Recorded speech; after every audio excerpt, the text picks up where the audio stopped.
Wait. So here's my question: Are you going out trying to convert people to Judaism? Not from that perspective.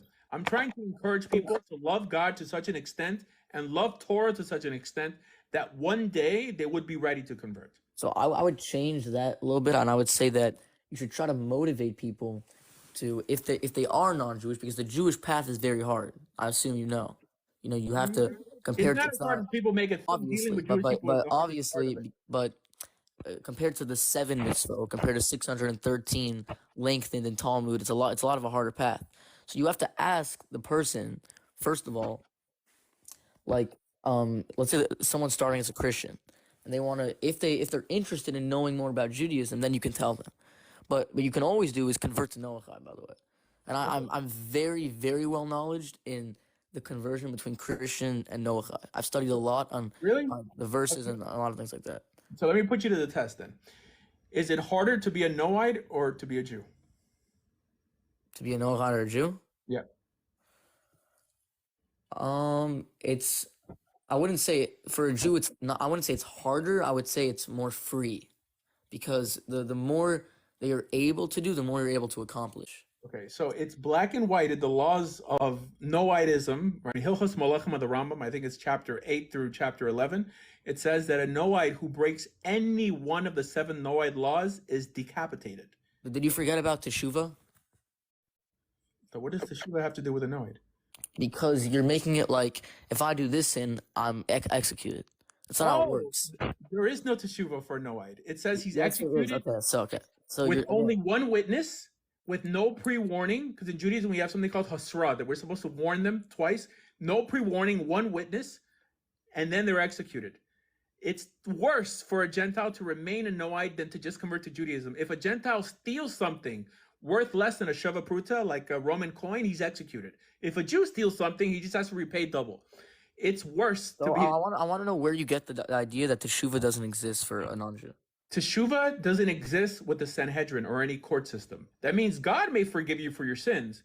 However, the earthly court doesn't take Teshuvah into account. That means if you break a certain law of the Torah as a Jewish person, and you go up to the Sanhedrin, right? I mean, you're adjudicated for it. And you tell them, I'm sorry. It's the job of the court to not show compassion in such a level. It's their job to give over the punishment of the law, even though you're sorry. Also, what you're forgetting is that you're taking the time back then of the Sanhedrin was a different time than now. People were seeing miracles right in front of them. Committed this purposely, then that's different than not seeing God at all and then acting because I don't see him. Yeah, but you agree that Torah and halacha doesn't change. So, like, what does that matter then? Well, Torah and halacha doesn't change, but there's no Sanhedrin nowadays. No, right. So no one's like putting anyone to death. But theoretically, to say that it's easier to be a Noahide than a Jew is not true. As a matter of fact, it is if you're a goy. It is, because I just told you that goyim are put to death, assuming we had a Sanhedrin. Nowadays, no one is being punished. Yeah, but think about it for a second. Like, again, back then they had God in front of them. You would see people perform miracles all the time. So it's different than what a goy would see nowadays. I mean, like during the Second Temple, there were no miracles. I mean, after the death of like Shimon HaTzadik, there was. A lot of Christians will mix up is that like Jesus did these miraculous things that no one did. But multiple of the tzaddikim back then would do things like that all the time. You're right. No, I don't know if I believe all this midrashim, but yes, it talks about Rabbi Yochanan ben Zakkai. Like birds would fly over his head and get burned up because he was constantly praying or whatever. Yeah. So regardless, it's easier to be Jewish in any lifestyle. You have more opportunities. If you convert to Judaism, you can go to any yeshiva you want in Israel, even though you don't have money. The doors will open, okay? We have this notion of goy osek b'Torah hayav misa, that a Gentile who studies the Torah is liable to death penalty, right? We don't even... And again, that was for that time back then. The halacha doesn't change. The halacha is the same. Again, that halacha applies if there were a Sanhedrin, and there isn't. So if there's no Sanhedrin, that halacha can't apply. And because it can't apply, it doesn't have to do with nowadays. Until when the Mashiach comes, which is a completely different story, because there's not even going to be a nefesh bahami that's not conquered. Also, really quick, do you take chassidut into account, or do you throw that out? I throw it out. So I want to know why. I hear you quoting the Tanya now. So you must be Lubavitch. So in terms of different neshamas. That's the first two prakim of the Tanya. So why do I throw it out? Well, first of all, I think it's redefined the purpose of becoming or remaining Jewish. All right, the notion. I don't know how long you've been religious. I don't want to make you OTD. So notions like Helek Eloka Mimal Mamish, that every Jewish person is a physical piece of God, right? It says mamish, mamash, like an actual piece of God, and every Gentile, their neshama comes from the sitra achra, from the unclean klipas. This is a new notion introduced by Hasidut. Okay, so now to show you how it's not new is, and I'll explain it to you better, because you might not understand it by just looking at the Pshat of Tanya without delving into the Mittler Rebbe and a lot of deeper things that explain it into length. So what he's meaning by that is this: when you go outside into the world, you're gonna see comparison between a human and an animal. If I go outside, what do animals do? I can see animals eat. I can see animals having sex. I can see there's multiple things that humans do that animals do. Okay. So what he refers to as the nefesh bahami, the animal's soul, doesn't mean like a soul, like a spiritual side. It means the animalistic behavior in every human. So every human has animalistic behaviors. We eat, we sleep, we do many things that animals do. But humans have something also different than the animals do. Right. How And can the we talk neshamas about of that? goyim are on We have a spiritual side, but Right. but you can't mistaken spirituality and throw away the physicality, because then there would be no purpose for the world. Why are we in a I physical don't world? understand what your point is. So you're The telling point, me that if you have two babies on a table, two babies, one has a Jewish mother and one doesn't have a Jewish mother, according to the Tanya, is the one that has a Jewish mother an actual piece of God, mamash, and the other one isn't? yeah, okay. There's no everything is a piece of God. But No, it specifically says, right? It what, specifically says that the neshama of a Jew, it says that they're a chelek elokah, like a piece of God, right? Mamash, an actual piece of God.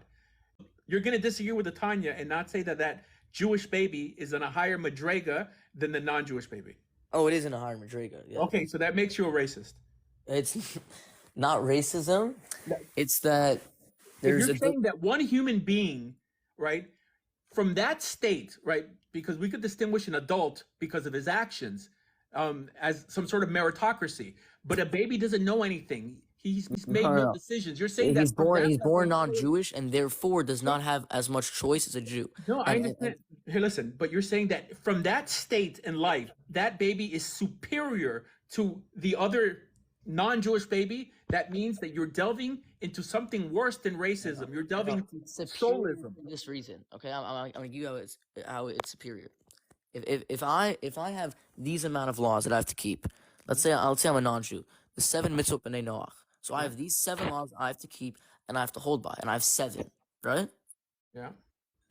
And let's say it's challenging for me, and then We're I talking have a about a baby. Jew No, who we're has talking about a baby. A baby's not keeping anything. yeah, And but you're acknowledging that they're that born as a baby, that non-Jew, Jewish so they're baby, is going to superior go to the to Gentile baby.